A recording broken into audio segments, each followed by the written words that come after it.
morning, everyone. Welcome to the first seminar, and it's about air rights. A lot of people have never heard of air rights until recently. Those of you that live in co-ops and condos are first becoming familiar with them.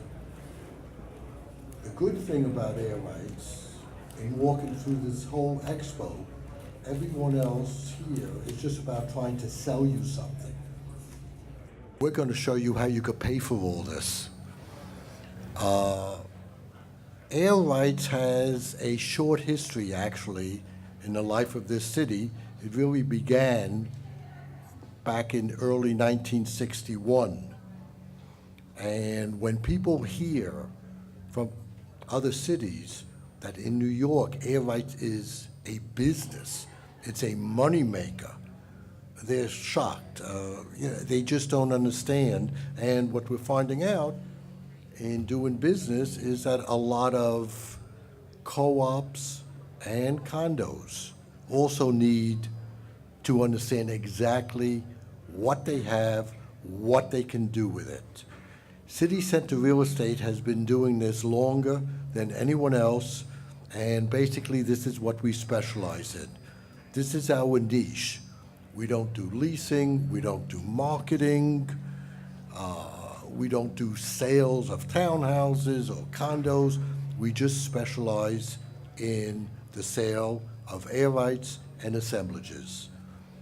With that in mind, I'd like to introduce you to the president of our company, Robert Shapiro, who I could take up the whole hour talking about what he's accomplished, but it's enough to say that Lois Weiss from the New York Post, who writes the real estate, calls him the king of air rights. So without further ado, here's Robert Shapiro to give you a brief history about how this all became about.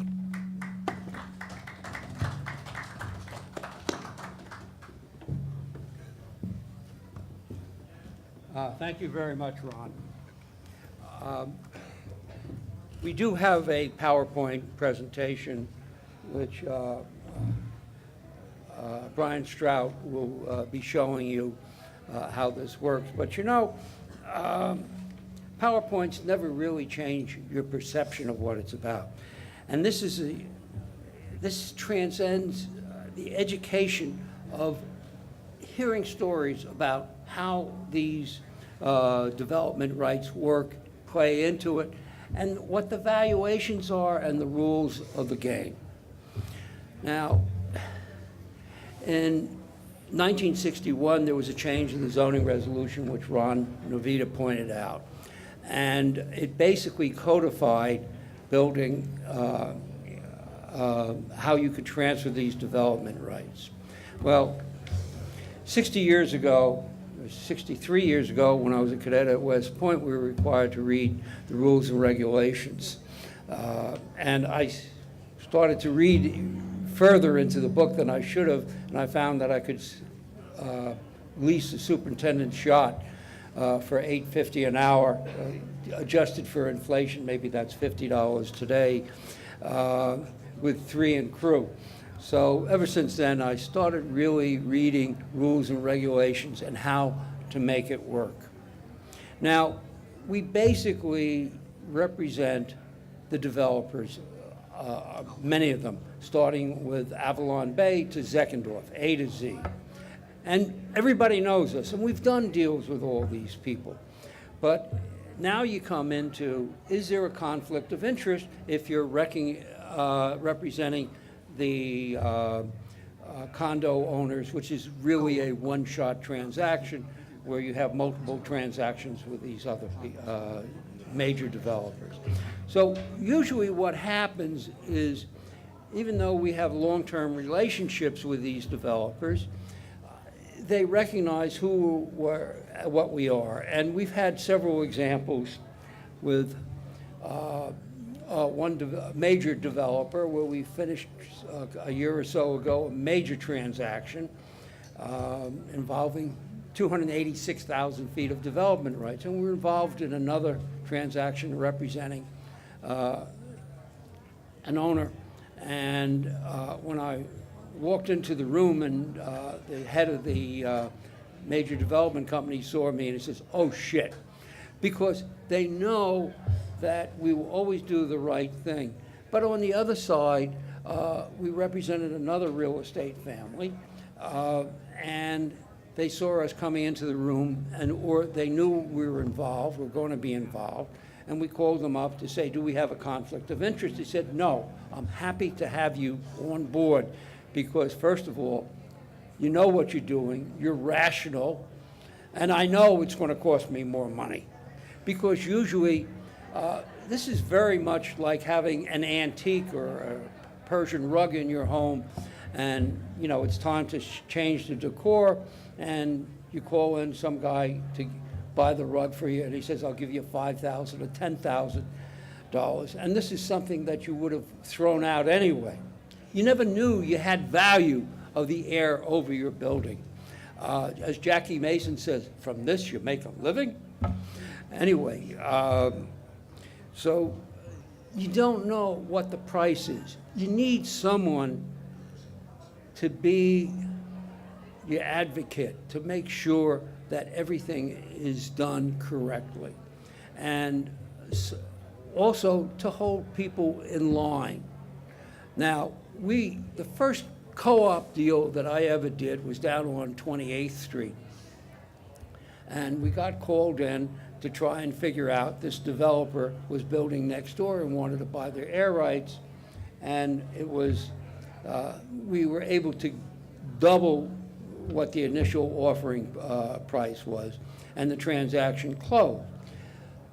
We also figured out that the sale of air rights is a taxable event, maybe a long-term capital event, but you're still going to pay, after you're done with transfer taxes and everything else, 40 cents on a dollar.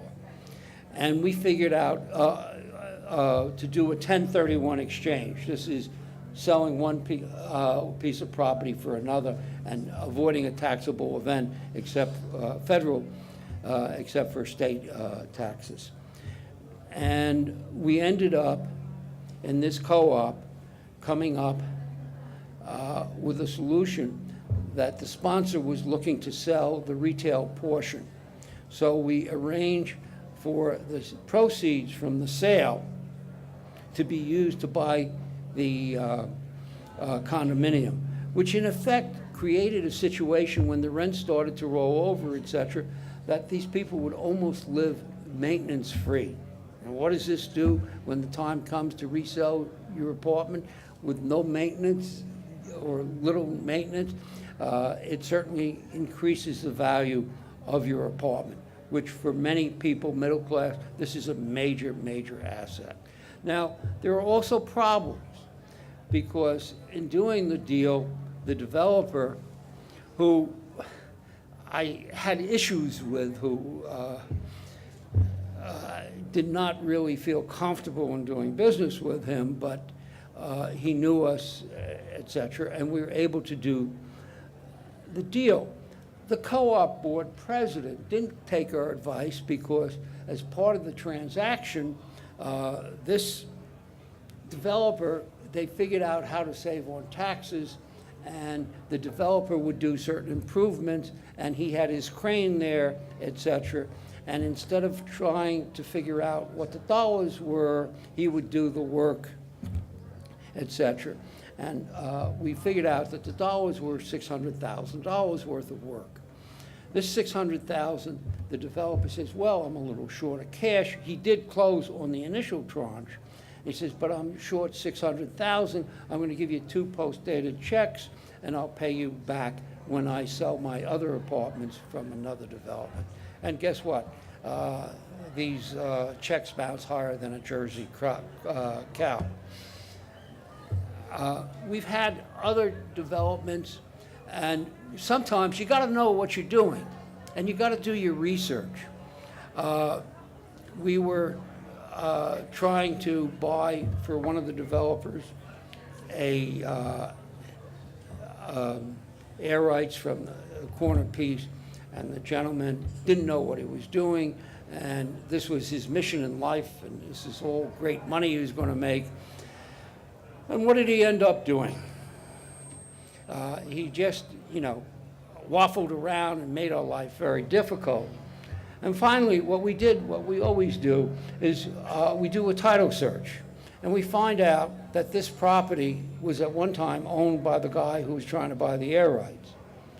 And he had sold the property 30 years before, or 40 years before. The sophistication of the legal documents was not as advanced as it is today, and we found that he originally retained the development rights.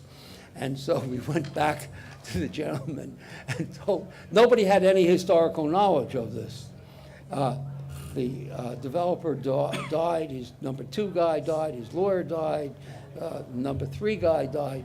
So in the title search we found, and we go back to the guy and said, guess what? We already own it, we're not buying it from you. You see, you gotta be careful in what you do, and you gotta understand the valuations. There are another case where we were buying from some small buildings, the development rights, and they didn't know how to price it, and they overpriced it, and they were, wanted the maximum dollars. Well, you got to understand, in the sale of your air rights, how much can you get? It's like going back to high school, your basic physics course, fill a glass of water to the top and a little bit more, and the surface tension will hold it together. Put one more drop on, the surface tension breaks and the water overflows. That's the trick of being able to maximize the amount of money that you can get.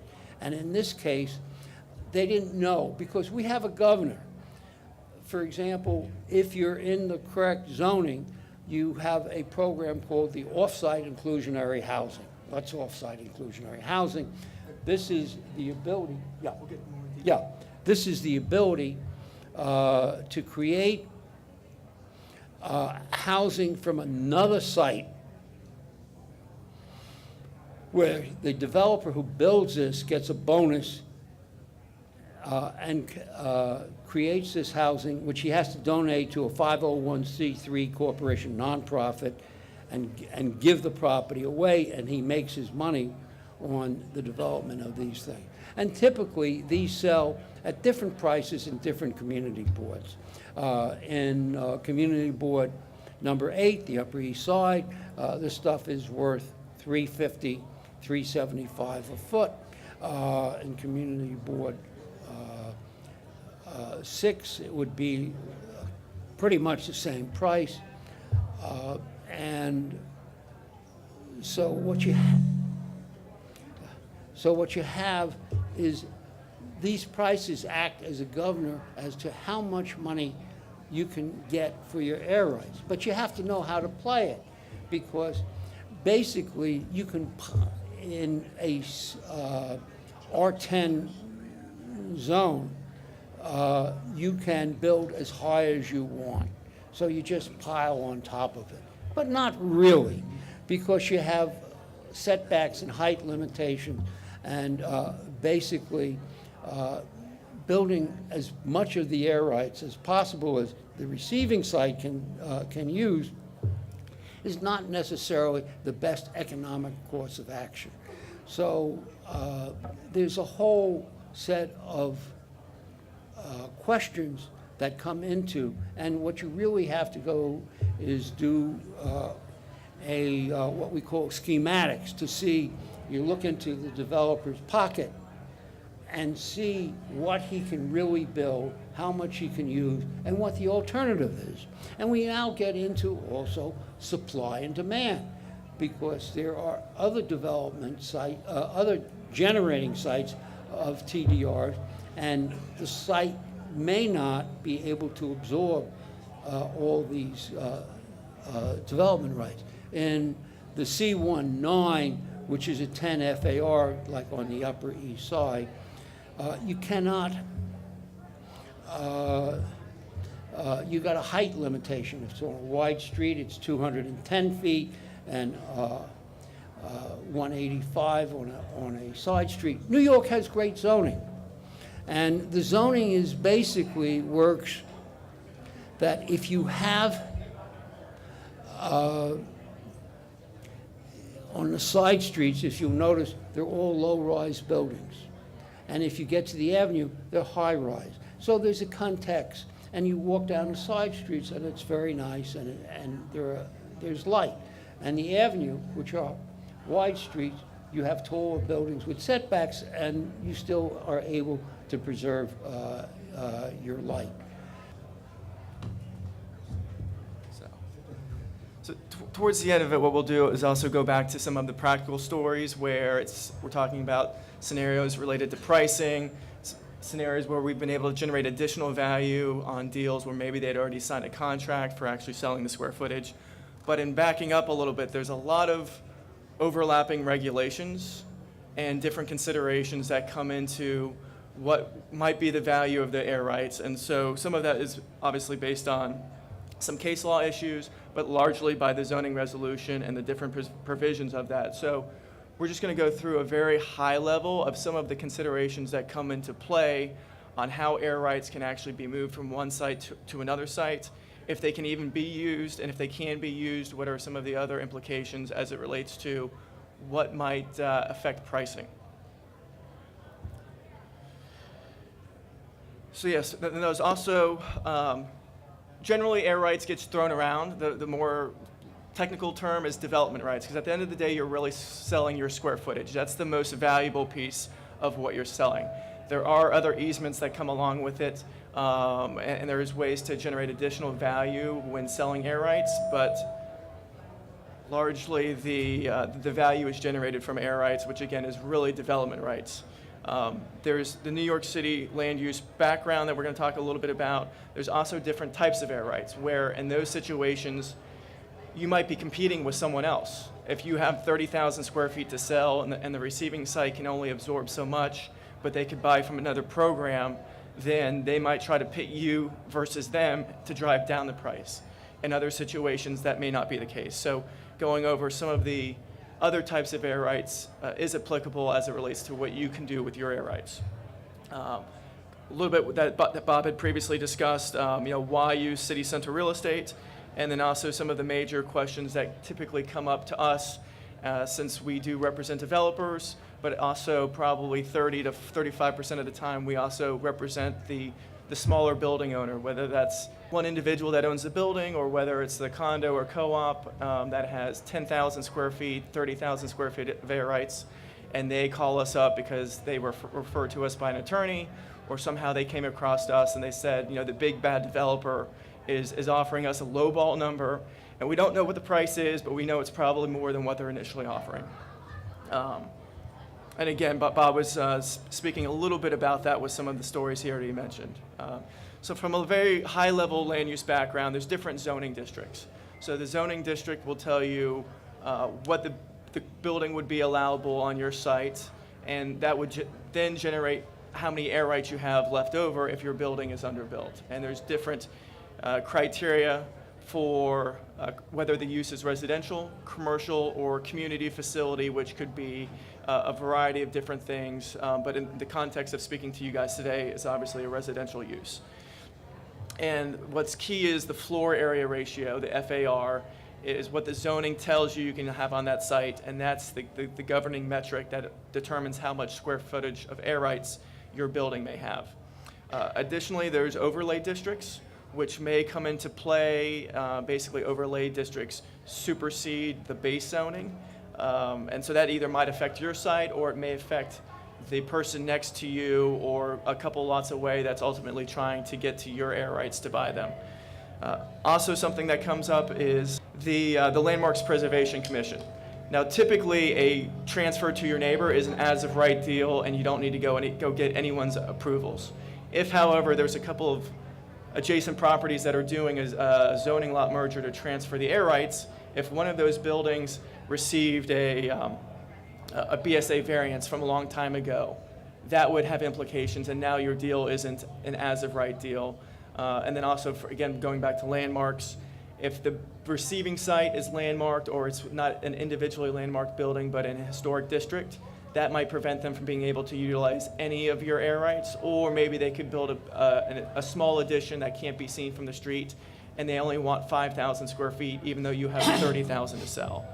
Other considerations that may come into play is in figuring out, someone would think, oh, it's very easy to figure out exactly how many air rights I have, and there's ways to go about that, but sometimes the online information from various government websites is not accurate. So there's ways to get a better idea of what that square footage would actually be before a building that has air rights to sell would actually commission a survey to get that down to the last square foot.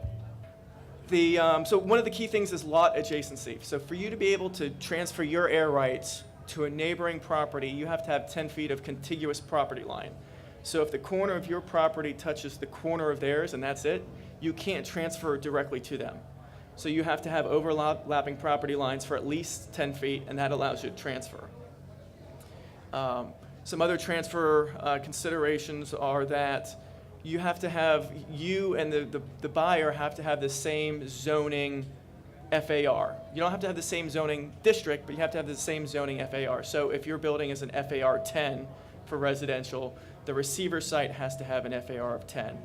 If you have a different FAR value based on zoning, you're actually not able to transfer those air rights back and forth between one lot and the other lot. So that is something that a lot of people may not know.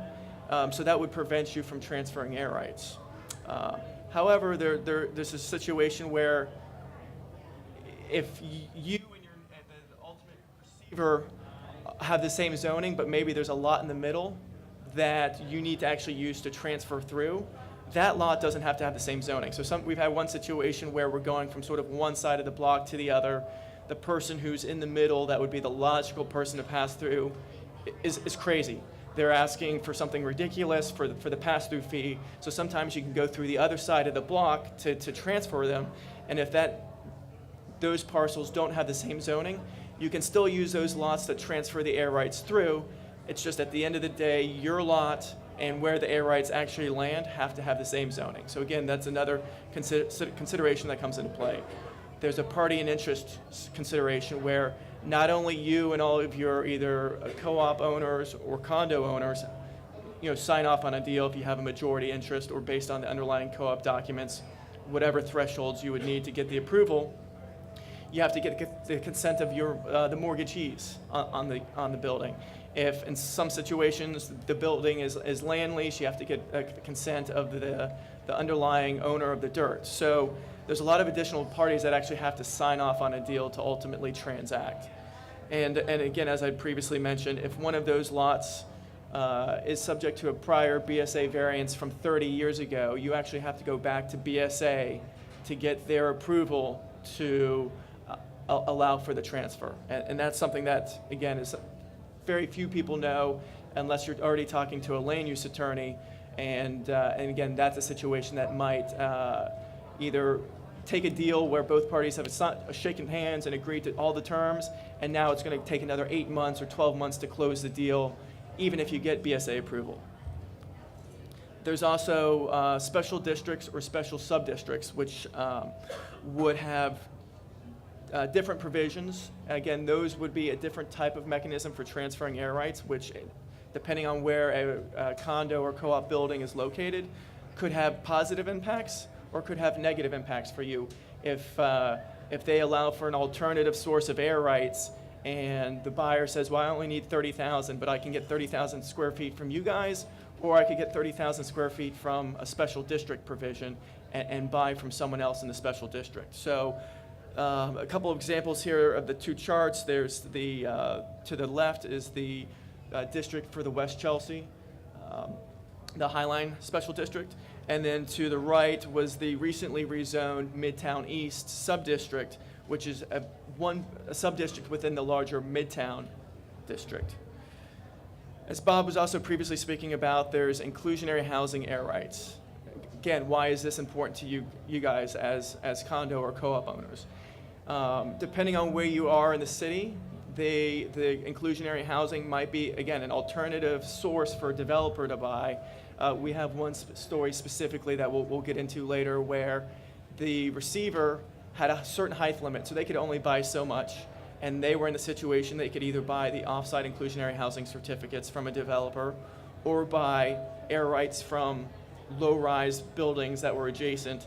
And there was the whole negotiation of what the adjacent owners thought the air rights were worth and what they and what they were looking to get out of the deal and the alternative. And at the end of the day, the developer bought the off-site inclusionary housing, and those low-rise developers lost out on the opportunity to sell their air rights.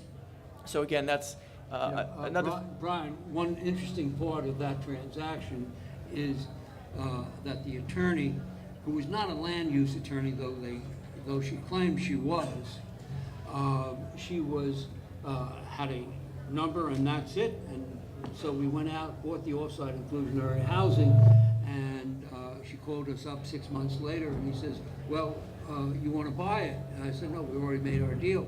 We did off-site inclusionary housing. What's that? And that was a situation where, in that situation, we represented the developer. The developer called us up first, so we represented them. And typically, it's again bringing both sides to the table and telling everyone what the zoning says would apply here, and practicalities to say, you know, you might have read an article that someone sold air rights for $600 a foot or $500 a foot. Well, don't believe the last article you read, because there's nuances to every deal that maybe your air rights are only worth $200 or $250 or $300, and it's a lot about supply and demand and what the specifics are for each location. But again, you have people that their attorney tells them something, they have a buddy in the real estate business that says, oh, well, I sold air rights at $400 a foot.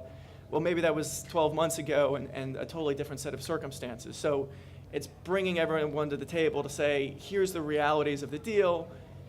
Each side can figure out what they want to do and what their positions are and if they're going to hold to that. Or say, is there a more moderate approach to a number that makes sense for everyone and still allows the deal to get done? So on this slide, I won't read it all to you, but there's some specifics to how inclusionary housing, again, as an alternative to what your air rights would be used for, as far as those are actually much broader. They can be transferred anywhere in the same community board, whereas again, for a zoning lot merger with a neighboring property, you have to have 10 feet of contiguous property line. So as an example, the Upper West Side is all one community board. So if I'm developing a new building or I'm generating inclusionary housing under the preservation program, I could do my project all the way up at a West 104th Street, and I could sell those credits all the way down to Columbus Circle. So there's a lot more flexibility there. There's some other rules and nuances, but again, maybe to save time for more practical, interesting stories, we'll skip over some of those other nuances to the off-site inclusionary housing. That wraps up sort of the more technical aspect, and now maybe back to more practical stories of things that happen when we're sitting at the table in the middle of negotiating a deal over 6, 12 months, and the ebbs and flows of actually the negotiations for certain deals. So with that, I guess we'll go back to primarily Bob, and me and Ron may chime in if we have something to add. Yeah. Basically, when the big bad developer comes knocking on your door, what do? You call us up. But basically, there's a series of people that you have to bring on board. First of all, as a co-op board member, you have a fiduciary responsibility. So never mind what the broker tells you, what is the appraiser going to come? So you call up, you have to bring on board an appraiser to do a fair market value of what your property is. Except for one thing, we know more than the appraiser. And the typical air right transactions, while you may think is, I want to buy your development rights, I want to sell, let's go and do the deal. Even when you have the simplicity of a transaction, it takes a year to 2 years to do it. I mean, if you had to do it in an expeditious fashion, yeah, you can do it in 60 days. But in this case, we know more than the appraiser because we're doing we are doing transactions that are not recorded until a year or 2 years later, so that the information that the appraiser has is outdated and is not up to date. Ron, why don't you tell the story about when the appraiser called us up for a site that we were doing on Which one? 23rd? We've had a couple of instances. By the way, I guess the best analogy about an appraiser versus city center is an appraiser, if you're thinking about a car, when you're in a car, you're looking in the rear view mirror. That's what the appraiser's figures will give you. With us, we'll give you what's out front. And that's really the best way of describing our services.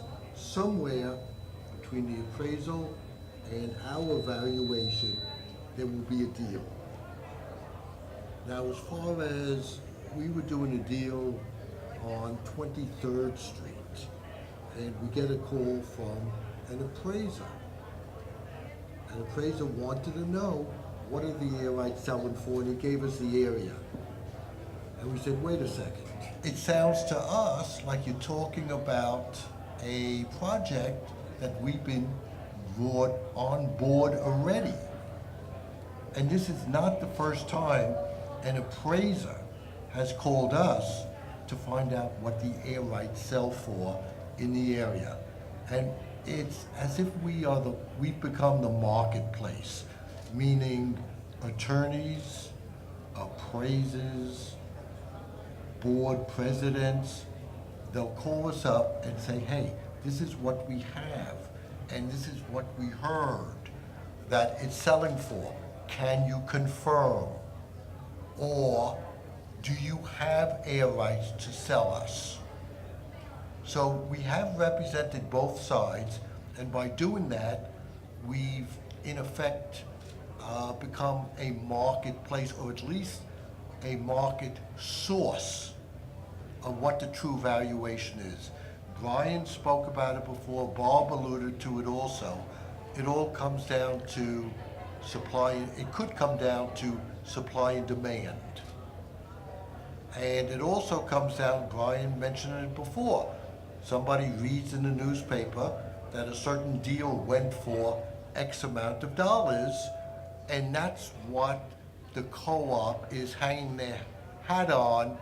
And when we come in and tell them, we're sorry, it's only worth half, they don't understand. But that's where our services first begin. We educate the co-op board and the condo unit owners. We go down the path of transactions that have occurred over the last 2-3 years. We show the trends, and we give the reasons why certain prices might have been this high and others this low in the same district. Another example that comes across is somebody bought Bob represented a consulate, and they bought off-site inclusionary housing for their residential. They paid over $600 a square foot. They could have bought it for $400 and change. And that's what you, the audience, would have heard if they would have gone for the cheaper deal. But the consulate needed ready-to-go off-site inclusionary, not something that would be available in 2 years. And so they paid the higher price. But you in the audience would not be aware of the circumstances why they did this. It was a foreign consulate, and as I began, it's hard enough for people to understand that air in New York actually has a value.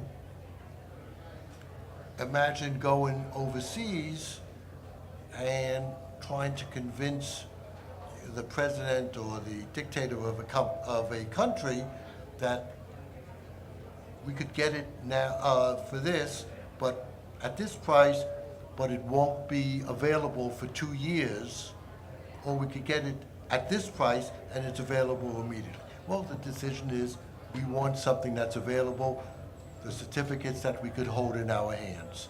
So there were so many variables, and if this was a board that we were meeting with, all of you from one building, we would basically sit down, explain to you everything that's happening, not just in your neighborhood, but in your community board.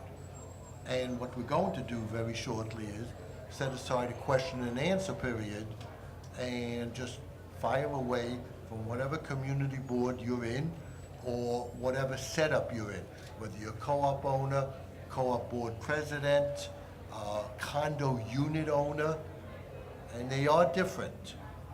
Co-ops normally, by the way, you have a 66-75% vote needed to pass the sale of air rights. With a condo, you normally need 100% unanimous, and that could be problematic, as you can imagine. Anyway, we could get in, if we had 3 hours, we could get into so many different examples, but unfortunately, we don't. And at what point do you want to, you want to say? No, I just before want we to, open? I just want to comment on that one deal with the foreign government. They paid, in effect, for certainty of the delivery of the certificates, a premium, I call it an insurance premium of $5 million. And we always do the right thing, and I sat there, because our fee is based upon how much money everyone gets. And I sat there with the Consul General, and I said, it is ridiculous to pay this amount of money for the certainty when you, other generator sites are being built by recognized people, and there is a certainty of being able to be delivered. But we got overruled. So that was the case. So we had to take a higher commission. Anyway, the other thing is, besides the appraiser, you need an attorney. And all co-op boards have an attorney. Unfortunately, many of the attorneys have never done an air rights deal, or maybe they've only done 1 or 2 deals, etc. And we tend to recommend that you employ someone who really understands the land use and is a land use attorney. And the other thing is that you're going to need an architect to do the schematics to make sure that whatever the developer is telling you is factual and that he really can do that. Brian? One point to mention, or as since Rob brought up, where attorneys come into the process and utilizing an attorney that's knowledgeable in this area versus maybe a more generalist attorney, is City Centers Real Estate is repeat referral business. Whether it's developers, whether people come across us through the website, right? It's maybe a small building owner that, because when people call in and we don't know who they are, the first question is, oh, by the way, how'd you hear about us? Sometimes it's people, my co-op got an offer and we're just doing some due diligence and I went to the website and went to the internet and found your website. But largely, a lot of our referrals come from land use attorneys. And in a sense, the land use attorneys maybe could be a competitor in a sense, but they're not in the market. Even the good ones that do maybe several air rights deals a year, they're not in the market with different types of air rights all over the city, potentially negotiating 20 to 30 deals at any one time. So a lot of the referrals that we get come from land use attorneys because they said, you know what, you work on the deal, get the business terms outlined, you're in the market, you know the pricing, you know the nuances that will pop up, whether it's a BSA variance or some of the other technical stuff that you can help the client out with and bring up so that it's not a last minute issue. But they're in a situation, they see the value of referring us business even though they're land use attorneys. And again, a lot of our referrals come from, I wouldn't name names, but there's probably 5 or 6 top land use firms that do the bulk of these types of transactions, and we get referrals from all of them. Just to build on that, again, we mentioned the appraiser, that you need an appraiser, you need a land use attorney, and I'll just tell you that every co-op we've dealt with has their own in-house counsel. And I'm in contract for 30,000 square feet for a co-op to sell to a developer.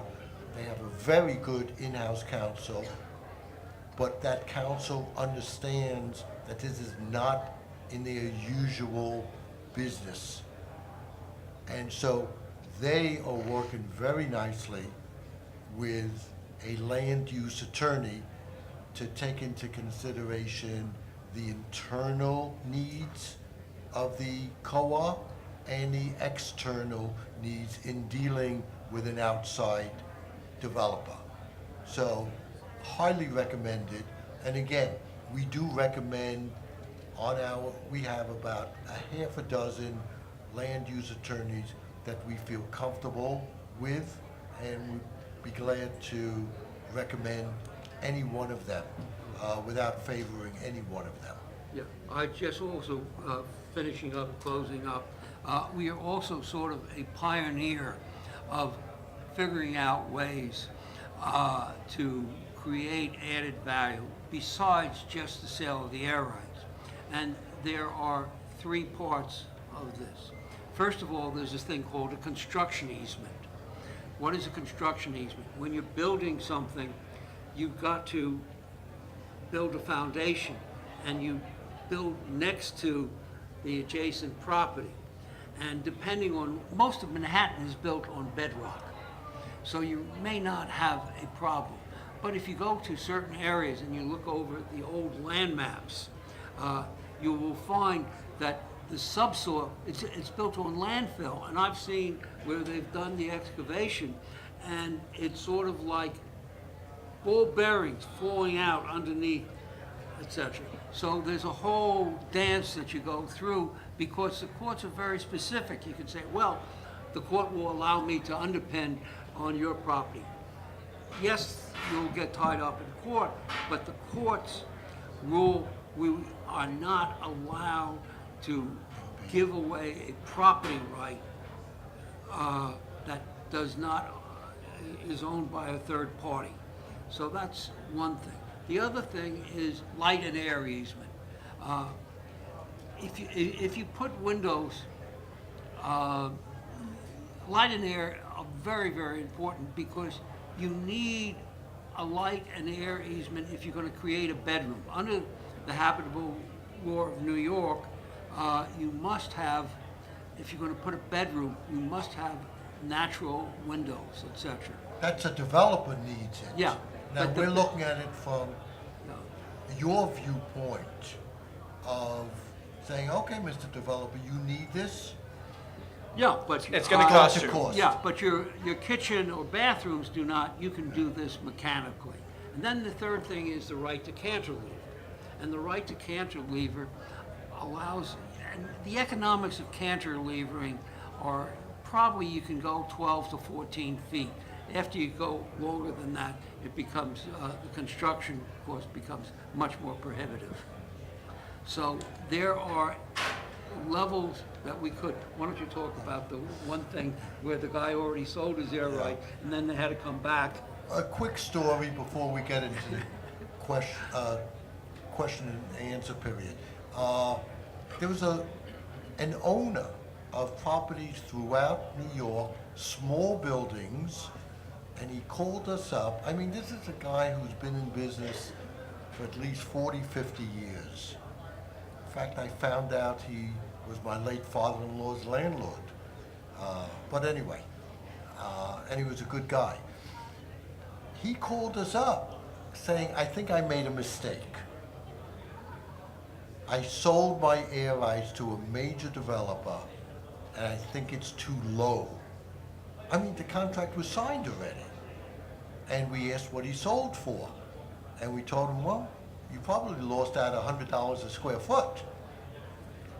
And we asked him, how did you sell for so little? Who did you ask? You certainly didn't call us. He says, no, I'm in the real estate business. I own properties in a few boroughs. I called my friends in the real estate business. And I said, hey, I was offered $275 a foot. What do you think? Oh, that sounds good to me. that was this man's due diligence. Anyway, was there anything we could do? Yes. We couldn't do anything about the contract he sold, but what Bob and Brian were talking about now is we also use what's called the a la carte menu. Okay, Mr. Developer, you bought the air rights, but you didn't buy a construction easement. We're not going to let you underpin. You did not buy the right to cantilever, and we have a price for that. Oh, and also, you want to buy the air rights next door, and you have to pass through, you're going to pay a toll. So we managed to add $1.3 million to this owner's final package. And that's, All right, why don't That's we it, open, yeah. yeah, why Question don't we and open it answer. up? Anyone have any questions on our bovine scatology? Yes, sir. You mentioned community boards. Can you give any information regarding community board 12, which makes Queens and residential projects all over the high-rise buildings? normally our, Yeah. oh, okay. This gentleman was asking about air rights in Community Board 12, Jamaica, Queens. Normally, 95% of our business is in Manhattan, or 90%, 10% in Brooklyn. Queens, I haven't done any deals there yet, but I do know Hope Knight from the Greater Jamaica, and they're doing fantastic work. But right now, it appears that Jamaica is pretty widespread, and there's not much in the transaction of air rights going on at this point. Yeah. Most of it is as of right. The developers that are coming in are answering an RFP, many times put out by the Greater Jamaica Board and New York City, and so they're getting everything as of right. You know, that's the best I could tell you at this point. Yeah, And the holy grail is really, where the real money is in community board 4, 5, 6, 7, and 8. And to add to Ron's comment, again, since basically all of our business is repeat referral, that's why we do 90% of our work in Manhattan, and then the other 10% is maybe something in the Bronx, downtown Brooklyn. Maybe we get a phone call from someone in Astoria, Queens, or Williamsburg. But based on the referrals that we get, and again the existing, and I'm talking about the developer side of the business, a lot of those contacts are just in the Manhattan market. So that's the reason. We don't want to pass the buck on not answering your question, but so we haven't done an air rights deal out in the Jamaica Queens area. What does the city council play in some of their rights? Well, all of our stuff is as of right, so you don't need to go get the city council or the mayor or some city agency to sign off on it. It's an as of right Yeah, transfer. avoid it like the plague. So yeah. Yes, ma'am. Yeah. In Community Board 8, I was under the impression that from 86th Street to 96th Street, you could go higher than the mid-block, the mid-block zoning. It is 59 to 96th Street, from Fifth Avenue to the river, and also includes Roosevelt Highway. Oh, you're talking. Sorry, you were talking about the mid-block zoning. Yes, Yes. so I noticed that most of the new construction has been on the avenues, but there have been some buildings that get variances. Can a 5-story walk-up, a co-op in the mid-block, is it possible for them to get the air rights transferred so that they can do? There's always nuances. Generally speaking, to your point, right? The zoning in the mid-block. Thank you. The zoning in the mid-block is, unless if you, in that area of the Upper East Side, is generally a lower zoning than the avenues, where the avenues would generally have the zoning with the FAR of 10 effectively for residential. So that's the reason, generally speaking, for the density. Now, you might have a situation if you're in the mid-block, but it's a wide street. So if you're on a wide street mid-block, usually the zoning there is also the R10. Now, specific scenarios of a taller building mid-block that's on a narrow street, maybe they negotiated something with the city where they, there's been some scenarios where developers got higher density because they were putting a school in the base, right? And so that's not an as of right transfer, right? They were giving other concessions to the city in exchange for that. So just generally speaking, without knowing an exact building, that hopefully that would answer your question. It just seems, yeah, it seems that the only variances have been through schools, like in that area, like Trevor Day School. And I don't know if this is appropriate for this venue, but I was curious about that because they said they were going 12 stories for Trevor Day, and a couple of those are 30 feet or so because they're gymnasiums. I mean, is there anything about, you talked about square footage, but how about the ceiling height when you're...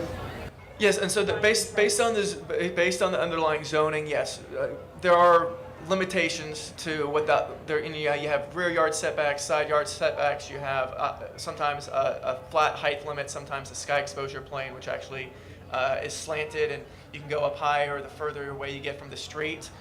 So all of those limitations would dictate how much air rights a receiver site could actually utilize. So, you could have a condo or co-op building that has 40,000 square feet, but the developer says, I did my massing study, and based on the building envelope that I can theoretically build a building within, I can only use 15,000 square feet. That's all I can use. So that's all I want to buy.